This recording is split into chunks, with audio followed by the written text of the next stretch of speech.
ચેનલને લાઈક કરો મિત્રો। દરેક અપડેટ માટે ચેનલને સબસ્ક્રાઇબ કરો અને બાજુનું બેલ આઇકોન ઓન કરવાનું ભૂલશો નહીં। હેલો ફ્રેન્ડ્સ, હું છું ધર્મેન્દ્ર પારજિયા। એક્ટિવ ક્લાસીસ ચેનલમાં આપનું ફરીથી સ્વાગત કરું છું। અગાઉ આપણે કોમ્પ્યુટરના આઈએમપી પ્રશ્નો 1 થી 100 સુધી જોઈ ચૂક્યા છીએ। તો આજે આપણે આ વિડીયોની અંદર 101 થી 150 સુધીના પ્રશ્નો જોવાના છે, બરાબર છે। તો આપણે જોઈએ ક્વેશ્ચન નંબર 101। કોમ્પ્યુટરના સમગ્ર કાર્યનું નિયંત્રણ કોણ કરે છે? તો કોમ્પ્યુટરના સમગ્ર કાર્યનું નિયંત્રણ સીપીયુ કરે છે। 102 રેમ અને રોમ એક ખાલી જગ્યા મેમરી છે। તો રેમ અને રોમ એ પ્રાઇમરી મેમરી છે। ક્વેશ્ચન નંબર 103 પ્રાઇમરી મેમરીને ખાલી જગ્યા તરીકે પણ ઓળખવામાં આવે છે। તો પ્રાઇમરી મેમરીને ઇન્ટરનલ મેમરી તરીકે પણ ઓળખવામાં આવે છે। જેમ કે આપણે મોબાઈલની અંદર ઇન્ટરનલ મેમરી એ પ્રાઇમરી મેમરી છે, આપણે મેમરી કાર્ડ નાખી એ એક્સટર્નલ મેમરી થાય, બરાબર છે। ક્વેશ્ચન નંબર 104 રેમ એટલે શું? તો રેમનું પૂરું નામ છે રેન્ડમ એક્સેસ મેમરી। પરીક્ષામાં પૂછાયેલો પ્રશ્ન છે, રેમનું પૂરું નામ random access memory.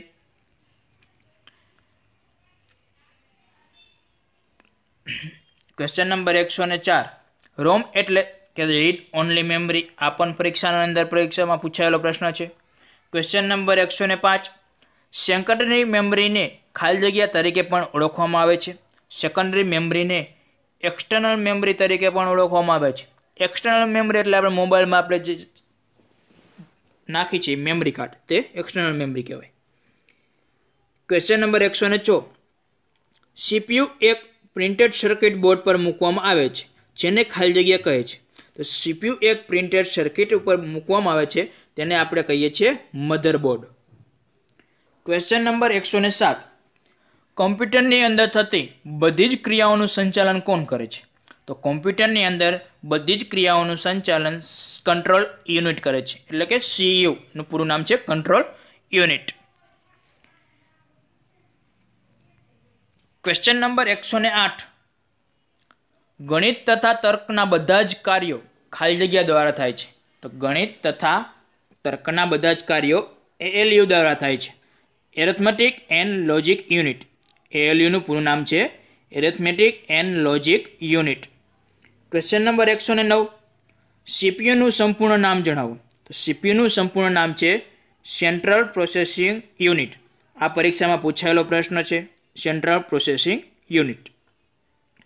Question number 110 ફક્ત વાંચી શકાય તેવી મેમરીનું નામ જણાવો। તો ફક્ત વાંચી શકાય તેવી મેમરીનું નામ છે રોમ। રોમ એટલે કે read only memory. Question number 111 ખાલી જગ્યાને વિડીયો પણ કહે છે, તો મોનિટરને વિડીયો પણ કહે છે, બરાબર છે। તો હવે જો એક ક્વેશ્ચન નંબર 112 ખાલી જગ્યાને કોમ્પ્યુટરનું મગજ કહે છે, તો સીપીયુને કોમ્પ્યુટરનું મગજ કહે છે। સીપીયુનું પૂરું નામ central processing unit. Question number 113 binary પદ્ધતિમાં કેટલા અંક હોય છે? તો બાયનરી પદ્ધતિમાં 2 અંક હોય છે, તો કયા 0 અને 1, બરાબર છે। આ પરીક્ષામાં પૂછાયેલો પ્રશ્ન યાદ રાખજો મિત્રો। ક્વેશ્ચન નંબર 114 ખાલી જગ્યાએ બાયનરી અંક છે, તો બીટ એ બાયનરી અંક છે, બરાબર છે। અહીં 4 ઓપ્શન આપેલા બીટ, બાઇટ, રેમ, રોમ। તો બીઆઈટી બીટ એ બાયનરી અંક છે, 0 અને 1। ક્વેશ્ચન નંબર 115 8 બીટ્સના સમૂહને ખાલી જગ્યા કહે છે, તો 8 બીટ્સના સમૂહને 1 બાઇટ કહે છે। જો મિત્રો સ્પેલિંગ ખાસ જોજો, BYTE, બરાબર છે। ક્વેશ્ચન નંબર 116 ખાલી જગ્યા પ્રિન્ટરના હેડ પર અસંખ્ય ઝીણા છિદ્રો હોય છે, તો ઇન્કજેટ પ્રિન્ટરના હેડ ઉપર અસંખ્ય ઝીણા છિદ્રો આવેલા હોય છે। ક્યુ પ્રિન્ટર? Inkjet printer. ત્યાર પછી જો 117 1 KB બરાબર ખાલી જગ્યા બાઇટ। પરીક્ષામાં પૂછાયેલો પ્રશ્ન, 1 KB એટલે 1024 byte. Question number 118 operating system એ એક પ્રકારનું ખાલી જગ્યા છે. તો ઓપરેટિંગ સિસ્ટમ એ એક પ્રકારનું સિસ્ટમ સોફ્ટવેર છે. ક્વેશ્ચન નંબર 119 કે નીચેનામાંથી કયો વિકલ્પ ઓપરેટિંગ સિસ્ટમ છે? તો એ ઓપ્શન છે માઇક્રોસોફ્ટ વિન્ડોઝ, બીજું છે લિનક્સ, ત્રીજું છે યુનિક્સ અને ચોથું છે ઉપરના બધા જ. તો માઇક્રોસોફ્ટ વિન્ડોઝ, લિનક્સ, યુનિક્સ આ બધા જ ઓપરેટિંગ સિસ્ટમ છે, એટલે જવાબ આવશે ડી, ઉપરના બધા જ. ક્વેશ્ચન નંબર 120 કોમ્પ્યુટરમાં ડેટા સંગ્રહ કરવા અંગેનો સૌથી મોટો એકમ કયો છે? કોમ્પ્યુટરમાં ડેટા સંગ્રહ કરવા માટેનો સૌથી મોટો એકમ, તો પહેલો ઓપ્શન છે એ ગીગાબાઇટ, બીમાં છે કિલોબાઇટ, સી છે ટેરાબાઇટ અને ડી છે મેગાબાઇટ. તો ગીગાબાઇટ એટલે જીબી, કિલોબાઇટ એટલે કેબી, ટેરાબાઇટ એટલે ટીબી, મેગાબાઇટ એટલે એમબી. તો સૌથી મોટો એકમ છે સી ટેરાબાઇટ. જવાબ આવશે સી ટેરાબાઇટ. ક્વેશ્ચન નંબર 121 ત્રીજી પેઢીના કોમ્પ્યુટરમાં ખાલી જગ્યાનો ઉપયોગ થતો હતો. તો ત્રીજી પેઢીના કોમ્પ્યુટરના ઉપયોગમાં આઈસી ઇન્ટિગ્રેટેડ સર્કિટનો ઉપયોગ થતો હતો. ક્વેશ્ચન નંબર 122 ઇલેક્ટ્રોનિક માઇક્રોચિપ તરીકે કોમ્પ્યુટરના કયા ભાગને ઓળખવામાં આવે છે? ઇલેક્ટ્રોનિક માઇક્રોચિપ તરીકે કોમ્પ્યુટરના સીપીયુ તરીકે ઓળખવામાં આવે છે. ક્વેશ્ચન નંબર 123 બાયનરી પદ્ધતિના જનક કોને માનવામાં આવે છે?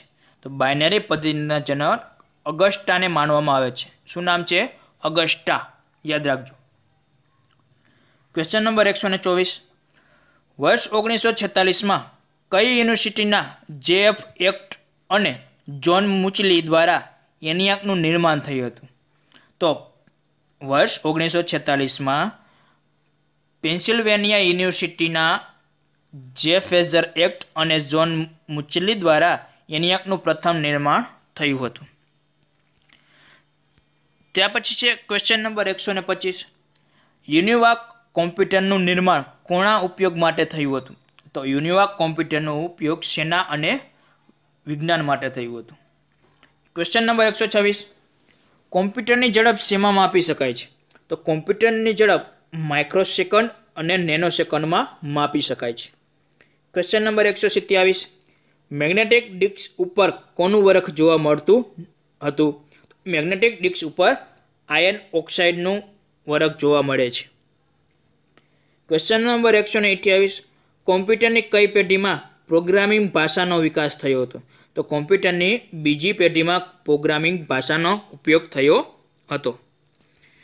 ક્વેશ્ચન નંબર 129 કોમ્પ્યુટરની કઈ પેઢીમાં સી લેંગ્વેજનો વિકાસ થયો? તો કોમ્પ્યુટરની ચોથી પેઢીમાં સી લેંગ્વેજનો વિકાસ થયો હતો. ક્વેશ્ચન નંબર 130 કોમ્પ્યુટરને રાક્ષસ તરીકે ઓળખવામાં આવે છે. કયા કોમ્પ્યુટરને રાક્ષસ તરીકે ઓળખવામાં આવે છે? તો સુપર કોમ્પ્યુટર્સને રાક્ષસ તરીકે ઓળખવામાં આવે છે. ક્વેશ્ચન નંબર 131 બિગ આર્યન તરીકે કયા કોમ્પ્યુટરને ઓળખવામાં આવે છે? બિગ આર્યન તરીકે કયા કોમ્પ્યુટરને ઓળખવામાં આવે છે? તો મેઇન ફ્રેમ કોમ્પ્યુટરને બિગ આર્યન તરીકે ઓળખવામાં આવે છે. Question number 132 desktop computer, laptop, handheld computer એ કયા પ્રકારના કોમ્પ્યુટરના ઉદાહરણો છે? તો છે માઇક્રો કોમ્પ્યુટર. આ બધા માઇક્રો કોમ્પ્યુટર છે. ડેસ્કટોપ કોમ્પ્યુટર છે, લેપટોપ, હેન્ડલેન્ડ કોમ્પ્યુટર એ બધા માઇક્રો કોમ્પ્યુટરના ઉદાહરણો છે. ક્વેશ્ચન નંબર 133 માઇક્રો કોમ્પ્યુટરને અન્ય કયા નામથી ઓળખવામાં આવે છે? તો માઇક્રો કોમ્પ્યુટરને પર્સનલ કોમ્પ્યુટર તરીકે પણ ઓળખવામાં આવે છે. ક્વેશ્ચન નંબર 134 ડિજિટલ કોમ્પ્યુટરમાં કયા પ્રકારની નંબર સિસ્ટમનો ઉપયોગ લેવાય છે? તો ડિજિટલ કોમ્પ્યુટરમાં બાઇનરી નંબર સિસ્ટમનો ઉપયોગ લેવાય છે.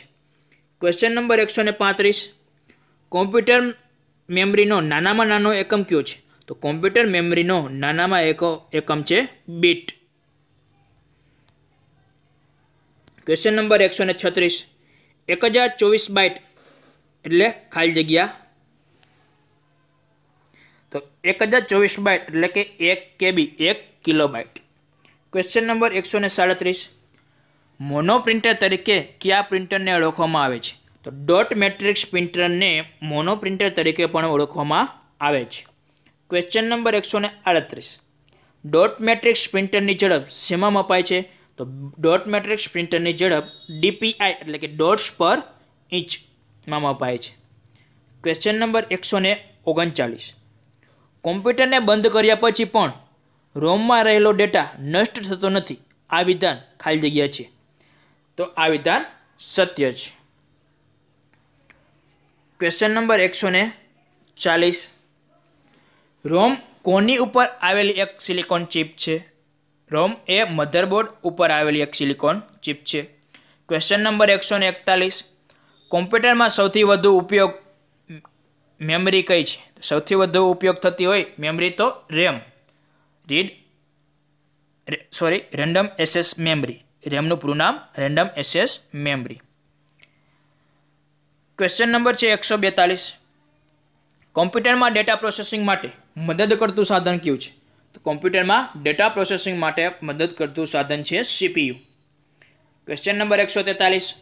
ડીવીડીમાં ઓછામાં ઓછો કેટલા ડેટા સંગ્રહ થઈ શકે છે? ડીવીડીમાં ઓછામાં ઓછો 4.7 GB ડેટા સંગ્રહ કરી શકાય છે.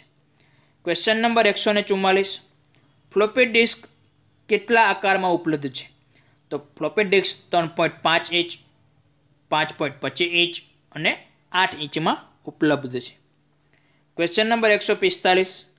CPU કયા યુનિટનો ભાગ છે? તો CPU એ સિસ્ટમ યુનિટનો એક ભાગ છે. Question number 146. એક નિબલ બરાબર કેટલા બીટ થાય? એક નિબલ એટલે કે 4 બીટ. Question number 147. લિનક્સ કયા પ્રકારનો સોફ્ટવેર છે? લિનક્સ એ ઓપન સોર્સ છે. Question number 148. ઇન્ટરનેટ માટે કોમ્પ્યુટરમાં ઉપયોગી સાધનને શું કહેવામાં આવે છે? ઇન્ટરનેટ માટે કોમ્પ્યુટરમાં ઉપયોગી સાધનને મોડેમ કહેવામાં આવે છે. Question number 149. બાઇનરી નંબરને શું કહેવામાં આવે છે? બાઇનરી નંબર એટલે કે બીટ 0 અને 1. Question number 150. સુપર કોમ્પ્યુટરમાં શબ્દની લંબાઈની રેન્જ કેટલી હોય છે? તો સુપર કોમ્પ્યુટરમાં શબ્દની લંબાઈની બીટ 64 બીટ હોય છે. તો થેન્ક યુ. ચેનલને લાઈક કરો મિત્રો. દરેક અપડેટ માટે ચેનલને સબસ્ક્રાઇબ કરો અને બાજુનું બેલ આઇકોન ઓન કરવાનું